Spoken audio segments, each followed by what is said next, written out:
자, 암 치료법에 대해서 아마 궁금해하시는 분들 많을 거예요. 보시면서 아마 가족 중에 한 분 정도는 다들 암을 경험을 하시기 때문에 암 치료법이 어떻게 변화했는지 아까 말씀을 해주셨지만 요즘에는 또 다학제 치료라는 단어가 있어요. 어떤 건가요, 이게?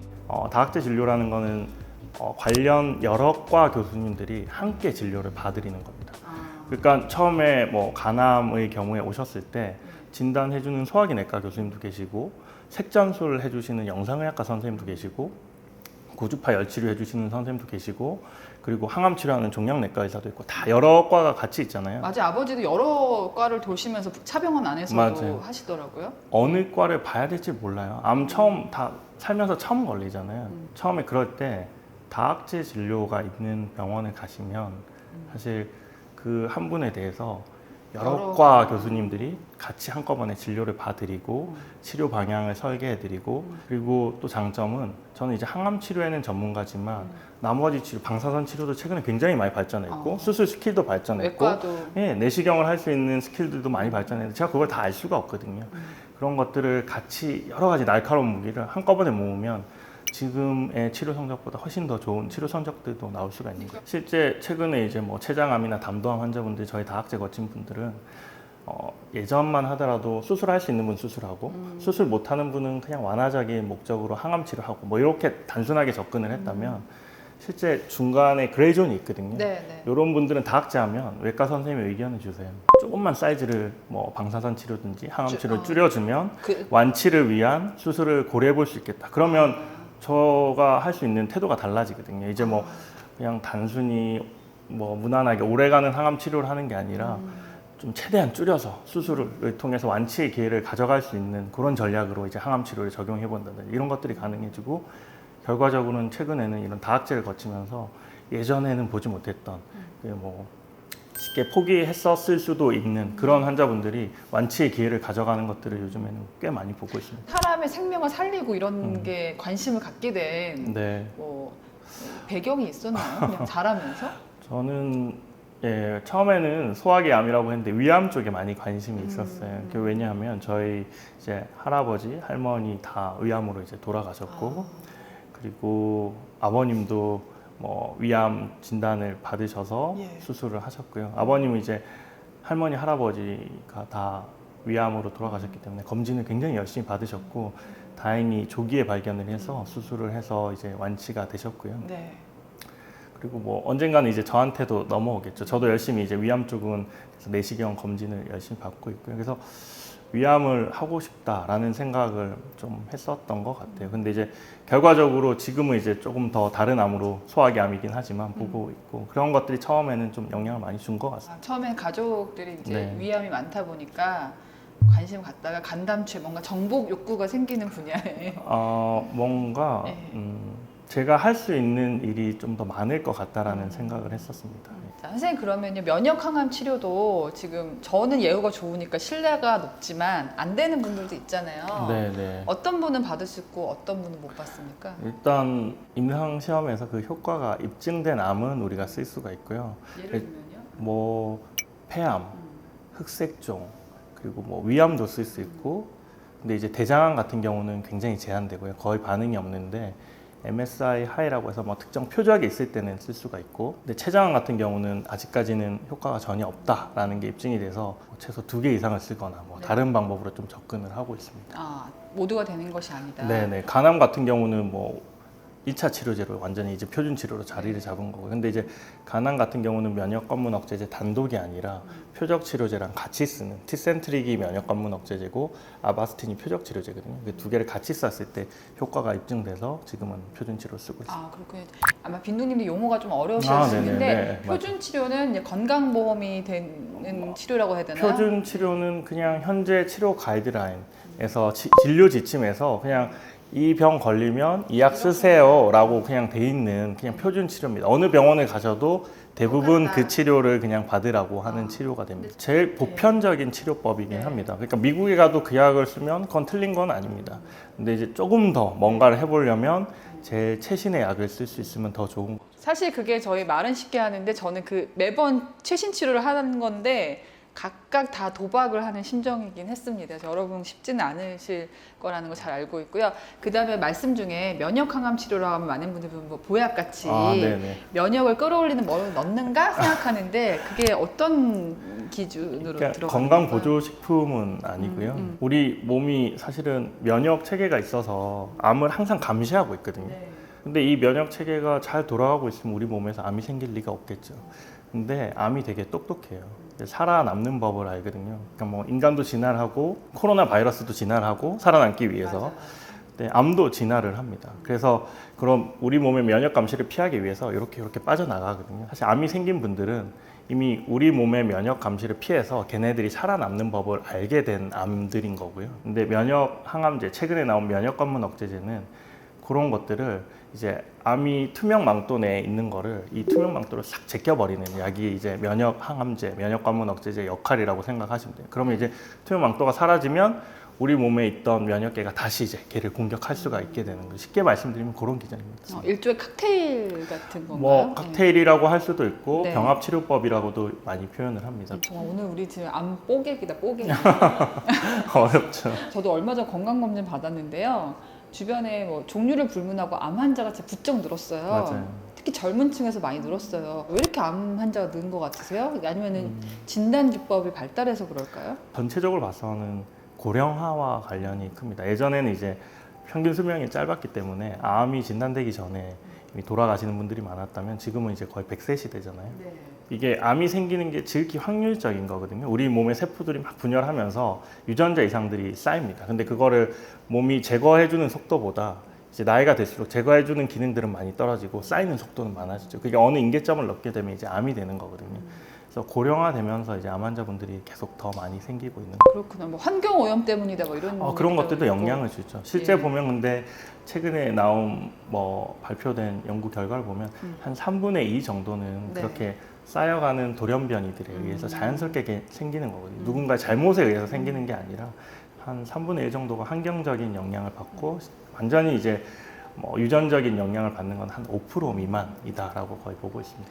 제가 마침 어젯밤에 선생님 뵙기 전에 50-50라고 암 환자의 투병을 다룬 그 헐리우드 영화를 보고 왔는데 거기 보면 그 장면이 나요. 암에 걸렸습니다. You got the cancer 막 이러면은 갑자기 그 앞이 막막해지는 네. 그 환자들이 처음 진단받았을 때 저희 아버지도 되게 네. 막막해하시고 막막하죠. 낙담했던 기억이 나는데 뭐 당연히 그럴 수밖에 없고요. 암이라는 건 너무 무서운 병이잖아요. 사실은 많은 분들은 이제 진단 받으면 거의 나 이제 죽는 건가 이렇게 생각하시는 분들도 있고 낙담하시고 오시는 분이 거의 대부분이라고 생각하고요. 미국 같은 경우는 그래서 포기해 버리시는 분들 이런 분들도 많고 정신적으로 힘들어하시는 분들이 많아서 정신과 진료도 항상 같이 보면서 그런 것들 같이 하면서 하시는 분들도 많습니다. 근데 우리나라는 이제 그런 것들에 대해서 정신과에 대해서 조금 거부 반응이 있는 분들이 많아서 근데 그만큼 정신적으로 힘든 게 암 진단입니다. 저 사실 아버지가 가끔씩 그러셔서 좀 그 정신과 진료 같이 봤으면 하는데 아버지 너무 극구 옛날 분들은 네 맞아요. 네. 근데 이제 저는 보실 수 있으면 네. 보시는 게 전체 진료랑 치료를 끌고 가는 데 있어서 또 훨씬 더 도움이 됩니다. 이렇게 본인의 마음가짐이 중요하거든요. 왜냐면 독감만 오래 걸려도 힘들잖아요, 사람이. 맞아요. 근데 암을 뭐 1, 2년도 아니고 네. 오래 겪으신 분들. 가족분들이 서포트하고 이러지 않으면 놓고 싶은 마음도 굉장히 많이 들거든요. 의료진 입장에서도 항상 뭐 이렇게 힘내시라고 말씀을 드리지만 하기 싫어하시는 분들을 억지로 끌고 가기는 되게 어려운 부분들이 있어서 근데 가족들의 고통도 되게 클 것 같은 게 맞아요. 재발했을 때 제가 아직도 기억에 나는 게 야외 촬영을 하고 있었거든요. 근데 갑자기 그 엄마한테 딱 그 말씀을 듣는데 가족도 이렇게 앞이 하얘지는 거예요. 그쵸. 근데 사람마다 상황이 다르지만 저 같은 경우는 아빠한테 잘 못해줬던 거, 내가 속썩였던 거, 막 그런 게 생각나서 정말 방송하면서 제가 그런 적이 없었는데 주저앉아서 이렇게 하얗고 울었던 기억이 나요. 그리고 제가 살면서 그렇게 검색을 많이 했던 적이 없는 것 같아요. 외국 것까지 네. 하면서 근데 선생님 만나려고 그랬던 것 같은데 그때 정말 일본에 치료받았다는 분 지인한테 정말 사돈의 8촌까지 다 막 해서 아마 가족분들이 제일 힘드실 것 같아요. 저도 뭐 저 암 환자를 얼마나 많이 받겠습니까? 근데 아버님이 이제 위암 진단 또 받으셨을 때 가족이셨으니까. 당황스럽더라고요. 이게 몇 살 때 그러셨어요? 선생님 몇 살 때? 제가 레지던트 때 진단 받았으니까요.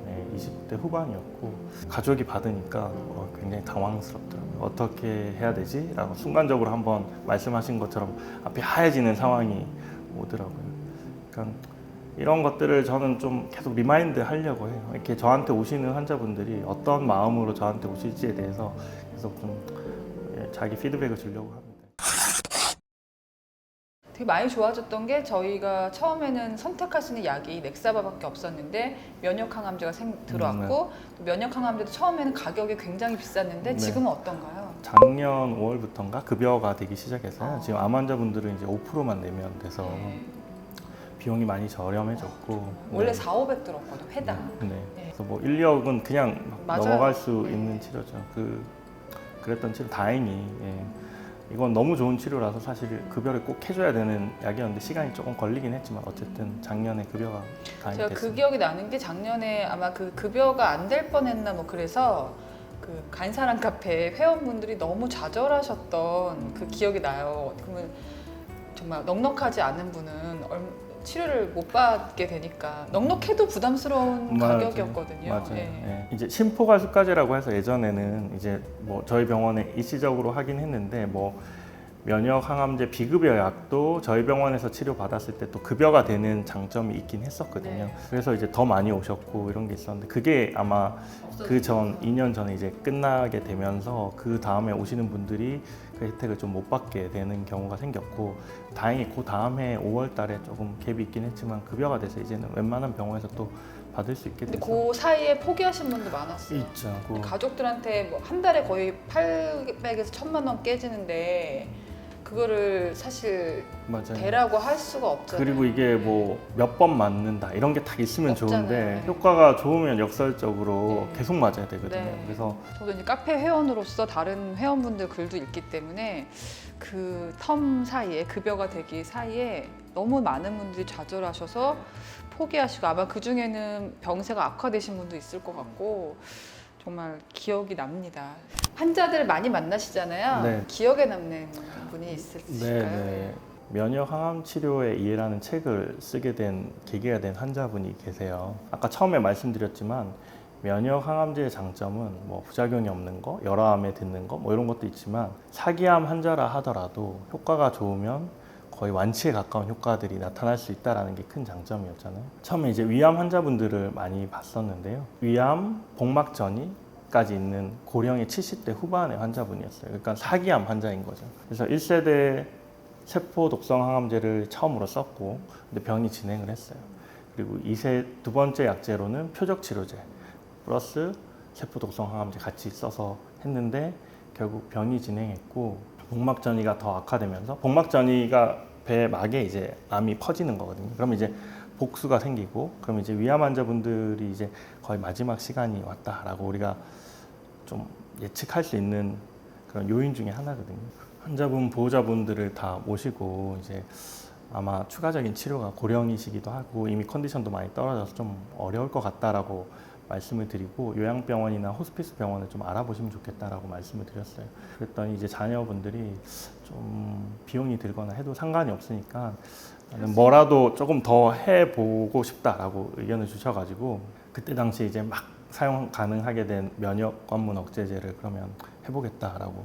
근데 너무 큰 기대는 안 하셨으면 좋겠다. 왜냐하면 병이 이미 너무 많이 진행돼 있고 환자분이 복수가 차서 드시지도 못하고 뭐 거의 거동도 어려운 상황이었거든요. 그래서 그 치료를 시작을 했습니다. 사실은 저는 뭐 1, 2주 사이에도 안 좋아지시거나 돌아가실 수 있다고 생각을 했는데 그게 2주마다 맞는 거거든요. 2주 사이에도 안 좋아질 수 있겠구나라고 생각하고 시작을 했는데 다행히 더 나빠지진 않으셨어요. 그렇다고 막 확 좋아지지도 않으셨지만 2주를 버티시더라고요. 그래서 그 다음 2주가 돌아왔을 때 두 번째 약을 투여를 했습니다. 이제 계속 입원 시켜드릴 수가 없어서 저희도 대학병원이다 보니까 장기 입원이 어려워서 말씀드리고 이 상태에서 퇴원 이제 저희가 준비해드릴 테니까 하시고 2주 뒤에 외래에서 뵙자고 말씀을 드렸어요. 보내드리면서도 제가 생각했던 거는 이분을 다시 못 볼 수도 있고 그리고 응급실 통해서 중간에 안 좋아져서 오실 수도 있다라고 생각을 하고 이제 보내드렸어요. 마음이 되게 무거웠죠. 근데 2주 뒤에 외래를 오셨는데 굉장히